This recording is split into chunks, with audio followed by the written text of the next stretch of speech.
Alright, hey gang, so you guys have asked me to do a tire swap video from start to finish. So I'm going to use the two most popular types of tires that you're going to run into when you're trying to swap, and that is a riveted tire and then the press-on tire. So these riveted tires, the only way you're going to get these off basically is to drill them out. So I use a 5/32 bit on these John Deere, and I just use a drill press, but you could certainly use your Dremel and something like that. On the press-on tires, what you're going to do is you're going to want to heat these up. Now, whether that you put them in a pan of hot water on the stove for a while, let them get good and hot, use a hair dryer, use a heat gun, set them on a furnace vent, whatever. You want to get some heat in these, and then you can usually just pull them apart, or you can use tire pullers, which is probably what I'm going to use just to save my hands a little bit. So I'm not going to show you drilling this out because, well, it's literally just drilling them out, but I'll show you popping these off with the tire puller. Okay, I'll do my best to keep this in frame here. So I've got my regular old tire pullers on. I just set this on in front of the heater for a little bit just to soften them up. So we're just going to give these a squeeze. There we go. They popped right off. Now, if they're a little snug, okay, these are going to be a little snug. So what we're going to do is we'll just set them in front of the heater for a little bit longer. I'm going to go ahead and pop these fronts. We'll just set them in front of the heater just a little bit longer. That'll soften those up. And we'll be ready to go. So I'll be back in just a minute. I guess in the meantime, while I've got that tractor sitting in front of the heat, I'll show you what I'm going with as far as tires go. So these are some Chucky Precision Parts and Pullers generic tires. They're like a generic Michelin tire rim. And then here's the tire. Now what you'll have to do if you're going to use Chucky's tires, you're going to have to take a sander, grinder, your Dremel, whatever, and get this casting line, this parting line off. Over for the 8430 that I just showed you, 8630 that I just showed you, we're going to use, these are some 34-inch tires. These are more appropriate for that.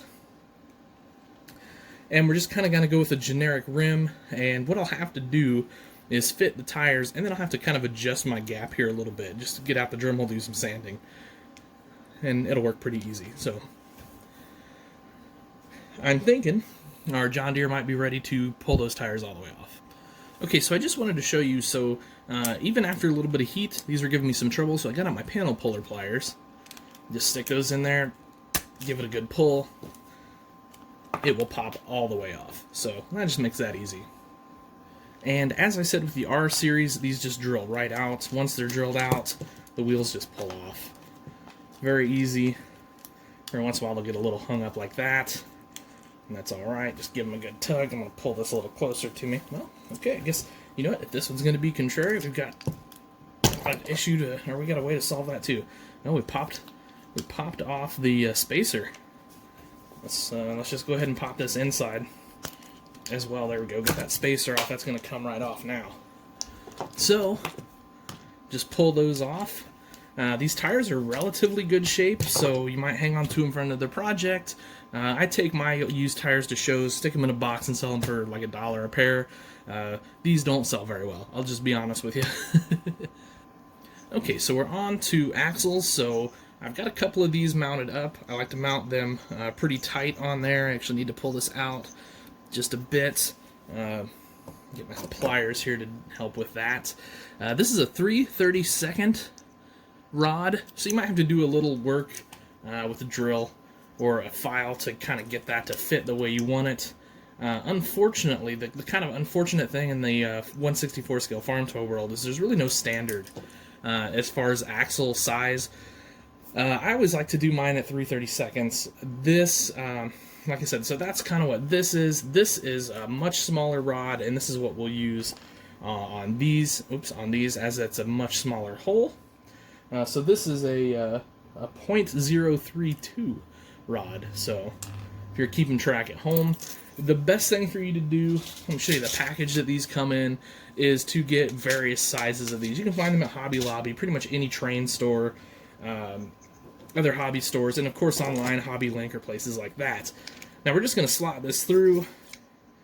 So if I need this much on this side, we know we're going to need the same amount on the other side. And we've just got some snips for that. This big size rod may not snip real well with these smaller snips, and that's okay. We'll get some bigger snips if we have to. So about there. We can always trim if we need to, and you can measure if you want to be super precise, but for the purposes of this demonstration, I don't know that we need to be super precise. I'm going to go ahead and test fit my tires real quick. Now, like I said, you'll have to shave those burrs down, or the casting line, parting lines down, and just be aware of that. If you're using the chunky tires, if you're using some mini toy truck and tractor tires, you will not have to do that. If you're using 3D printed tires from, say, Shapeways or someplace like that, who knows what you're going to have to do. I have basically decided not to use 3D printed tires unless it is just a last resort for me, because I just don't like them. Okay, slide that through. So this is going to fit, like I said, this is going to fit super tight. You're just going to have to do some wiggle room if you're using the size rod I'm using, and then it's kind of just like a wheel it in. Now we're pulling it out this side. So here's what we're going to do. We'll just help push it. Might need some needle nose pliers. I think we're going to. So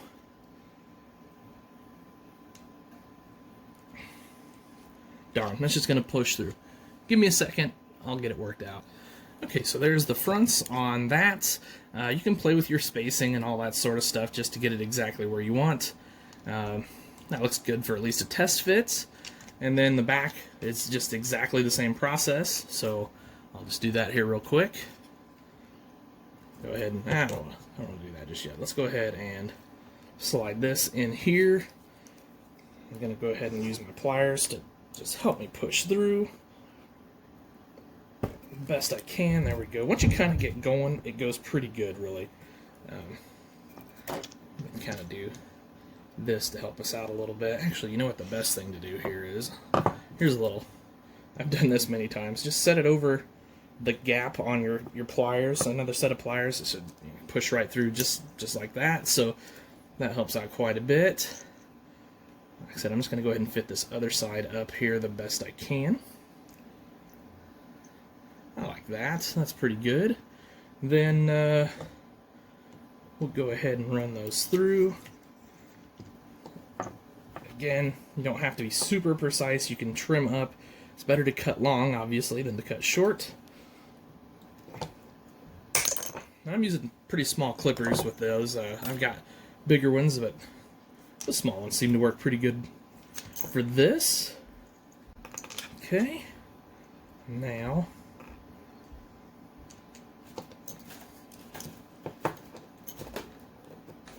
I just need that to hold that while I do this number.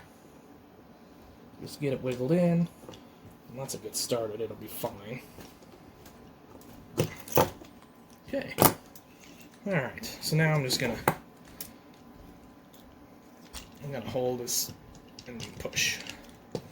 Same thing here. If you got some needle nose pliers handy, which apparently I took mine to the other side of the, nope, here they are. Let's grab those real quick. Sometimes you can just grab right up in there. There we go. That's nice there. Yeah, the gap's a little tight there. There we go. I'm going to go ahead and slide that back on.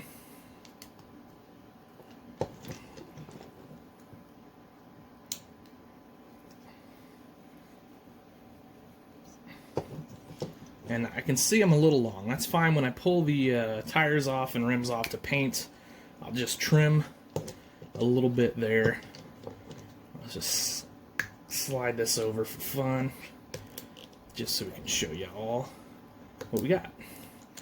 Got to do a little bit of a spacing adjustment there, but there it is, guys. So there's our R series finished up, and like I said, we just need to trim this up, paint, and you're done. Now, let's move on to this same process. In fact, I'm going to go ahead and start mounting tires real quick, so just hang on one second. Okay, so this being an older John Deere, we're going to use a banded dual. And like I said earlier, I'll have to trim up to get this right. There's no need to show you guys that. It's basically, you can see we're going to have to trim up back here and up here. And essentially what I'm going to do is I'm just going to take my Dremel and we'll trim, just trim back with the sanding drum to get the distance we need. And that kind of really comes down to the distance you want there. So that's it kind of going to be an individualized situation.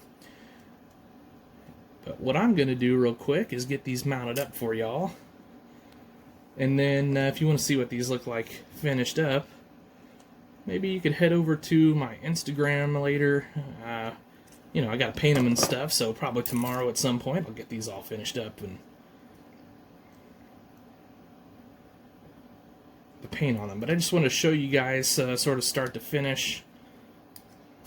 Gotta trim that just a hair. I know that. Too much. A little more.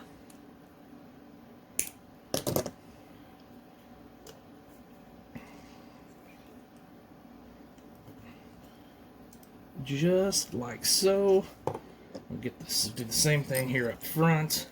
Now, the big R series four-wheel drive, those axles are tight enough. You do not need to apply any glue or epoxy or anything like that to those. They're going to stay on no matter what. These, you will definitely need to apply some epoxy or glue to get them to stay on.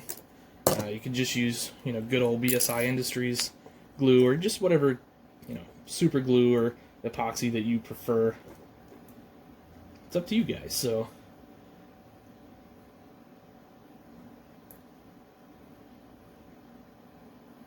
well, if I could get this to thread, we would be in business. There we go. Oh. Huh. Well, that is just being contrary for no reason whatsoever. That went on perfect earlier. There we go. Got it. Last one.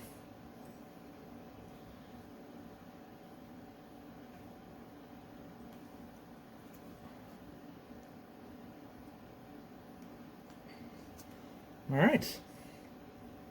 There you go, guys. How about that? Couple quick tire swaps on some four-wheel drives. Took me what? Took me 12 minutes of video time. I did pause to do a little drilling and things of that nature, so less than 15 minutes to kind of get the basics of these tire swaps down. That guy's sitting up on rim. That's why he looks goofy. Like I said, got a trim here, got a paint, just put them back on, ready to go. So I hope that helps you out, guys.